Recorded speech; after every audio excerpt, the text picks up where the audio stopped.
Hi കൂട്ടുകാരെ, പുതിയൊരു വീഡിയോയിലേക്ക് എല്ലാവർക്കും സ്വാഗതം. അങ്ങനെ ഇനി ശിവാനിയെ പോവാൻ തടയാൻ ശ്രമിക്കുന്ന ആ ഒരു ഭാഗം ഞാൻ പറഞ്ഞല്ലോ. അങ്ങനെ ശിവാനിയെ അവർ വിശ്വസിപ്പിച്ചെടുക്കുകയാണ്. അതായത് ഇവിടെ പ്രണവിനെ അവർ ഇപ്പോൾ തൽക്കാലം അങ്ങോട്ടേക്ക് കൊണ്ടുപോയിരിക്കുകയാണ്, നിന്നെ ചതിക്കുകയാണ്. പ്രണവാണെങ്കിൽ ഒരു പൊട്ടനാണ്, അവന് പെട്ടെന്ന് കാര്യങ്ങൾ അങ്ങ് വിശ്വസിക്കും. അവൻ്റെ ഏട്ടനാണല്ലോ അവന് വലുത്. അപ്പം അതുകൊണ്ട് തന്നെ അവർ പറയുന്ന കള്ളങ്ങൾ വിശ്വസിക്കും. ഈ ഒരു കാര്യം മനസ്സിലാക്കണം. ആ ഒരു അവിടുത്തെ സ്വത്തും അതുപോലെ തന്നെ ബാക്കി കാര്യങ്ങളൊക്കെ ഗൗതമിൻ്റെ പേരിലാക്കാനുള്ള പരിപാടിയാണ്. അപ്പം അങ്ങനെ തോന്നിയത് കൊണ്ടാണ് ആ ടെൻഡർ എന്തായാലും പ്രണവിന് നേടാൻ കഴിയില്ല. ഗൗതം പോകുന്നു എന്നറിഞ്ഞപ്പോൾ ഞങ്ങൾ മനഃപൂർവ്വം പ്രണവിനെ തട്ടിക്കൊണ്ടുപോയതാണ്. എന്നാൽ നിങ്ങൾക്ക് എന്നോട് ആ സത്യം തുറന്ന് പറഞ്ഞായിരുന്നില്ലേ എന്ന് ചോദിക്കാൻ കേട്ടോ. ഈ സമയം നിന്നോട് പറയാതിരുന്നത്, അങ്ങനെ നീ പറഞ്ഞു കഴിഞ്ഞാൽ അഥവാ നിൻ്റെ മുഖത്ത് ആ ഭാവം ഉണ്ടാവില്ല, അത് പേടിച്ചിട്ടാണ്. നീ നിൻ്റെ ഭർത്താവിനെ നഷ്ടപ്പെട്ടതുപോലെ തന്നെ നീ നടക്കണം. അപ്പോഴാണ് അവർക്കിടയിൽ ഒരു പേടിയൊക്കെ തോന്നത്തുള്ളൂ. അതുകൊണ്ടാണ് ഞങ്ങൾ അങ്ങനെ ചെയ്തതെന്ന് പറയട്ടോ. അപ്പോൾ ഈ വാക്കുകളൊക്കെ കേൾക്കുമ്പോൾ തന്നെ അതിലൊരു സത്യമുണ്ടെന്ന് ശിവാനിക്ക് തോന്നണം. അപ്പോൾ ശിവാനി പറയാണ്, നിങ്ങൾ എന്തിനാ പിന്നെ പ്രണവിനെ ദ്രോഹിച്ചത്? അവനാണെങ്കിലോ എത്ര പറഞ്ഞാലും തൻ്റെ ഏട്ടനാണ് തട്ടിക്കൊണ്ടുപോയതെന്ന് പറയുമ്പോൾ അവൻ വിശ്വസിക്കുന്നില്ല. അവനാണെങ്കിൽ വേറെ ആരോ ചെയ്തിരിക്കുന്നതെന്ന തോന്നലാണ്. അപ്പോൾ അവനിൽ ആ വിശ്വാസം ഉണ്ടാക്കാനാണ് അടിച്ചത്. നിധിയും ഗൗതമുമാണ് തട്ടിക്കൊണ്ടുപോയതെന്ന വിശ്വാസം ഉണ്ടാക്കാനാണ്. ഞങ്ങൾക്ക് സങ്കടമൊക്കെ ഉണ്ട് മോളെ, പക്ഷേ നിൻ്റെ ജീവിതം നല്ല നിലയ്ക്ക് എത്താൻ വേണ്ടിയാണ് അങ്ങനെയൊക്കെ ചെയ്തതെന്ന് പറയുമ്പോൾ ശിവാനി മണ്ടിയായി തന്നെ അത് വിശ്വസിക്കുകയാണ് കേട്ടോ.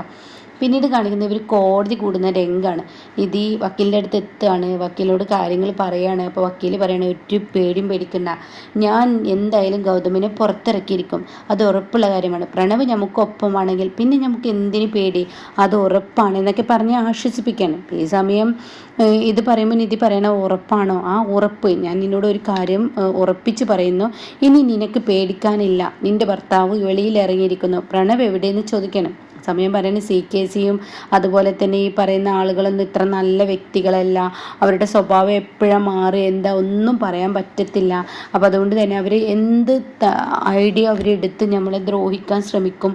അപ്പോൾ അതുകൊണ്ടാണ് ഞാനൊരു കാര്യം പറയുന്നത്, ഈ പ്രണവിനെ ഞാൻ പതിയെ കൊണ്ടുവരാൻ എന്നുള്ള, കോടതി കൂടുന്ന സമയത്ത് കൊണ്ടുവരാൻ എന്നുള്ള ആ രീതിയിലാണ് പ്രണവിനെ വരാതിരുന്നത്. ഗൗതം എത്തിയോ എന്നൊക്കെ ചോദിക്കണം നിധി.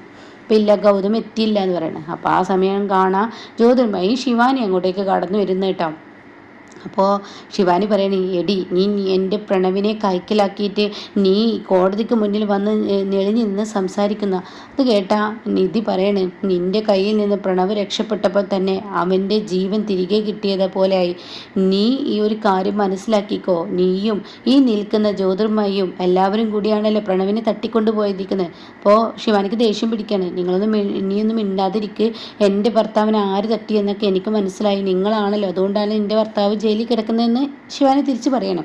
ഈ സമയം എടി പൊട്ടി, നീ ഒരു കാര്യം ചിന്തിച്ചോ, നിന്നെ അവർ എന്ത് പറഞ്ഞു നിന്നെ വിശ്വസിപ്പിക്കും. കാരണം നിനക്കും ഇവരുടെ ആ ഒരു സ്വഭാവമാണല്ലോ, തന്ത്രപരമായി മറ്റുള്ളവരുടെ സ്വത്തുക്കൾ മറ്റുള്ളവർ ഉണ്ടാക്കി വെച്ച അതൊക്കെ കൊള്ളയടിക്കുക എന്നുള്ള ലക്ഷ്യമാണല്ലോ നിന്നിലുള്ളതും. അതുകൊണ്ട് നീയും ഇവർ ഒരേ വഴിയാണ് പോകുന്നത്. അതുകൊണ്ട് തന്നെ നിന്നോട് ഇനി പറഞ്ഞിട്ട് കാര്യമില്ല. പ്രണവ് എന്ന വ്യക്തിയെ ഇനി നിനക്ക് തിരികെ തരില്ല ഞങ്ങൾ, അത് ഉറപ്പിച്ച കാര്യമാണ്. പ്രണവ് യഥാർത്ഥ കള്ളി ആരാണെന്നും യഥാർത്ഥ ശത്രു ആരാണെന്നും പ്രണവ് മനസ്സിലാക്കിയിട്ടുണ്ട്.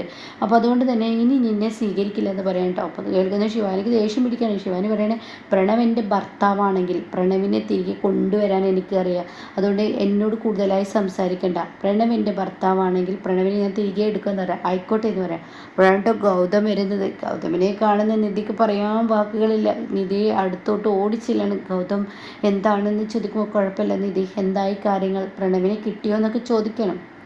എന്നാൽ പവിത്രൻ അതിനുശേഷം ഞാനൊന്നും അറിഞ്ഞില്ല, കോടതി കൂടെയാണ്. അപ്പോൾ ഈ സമയം നിധി പറയാണ്, ഒരുപാട് പ്രതിസന്ധികൾ താണ്ടി പ്രണവിനെ നമുക്ക് നമ്മുടെ കയ്യിൽ കിട്ടിയിട്ടുണ്ട്.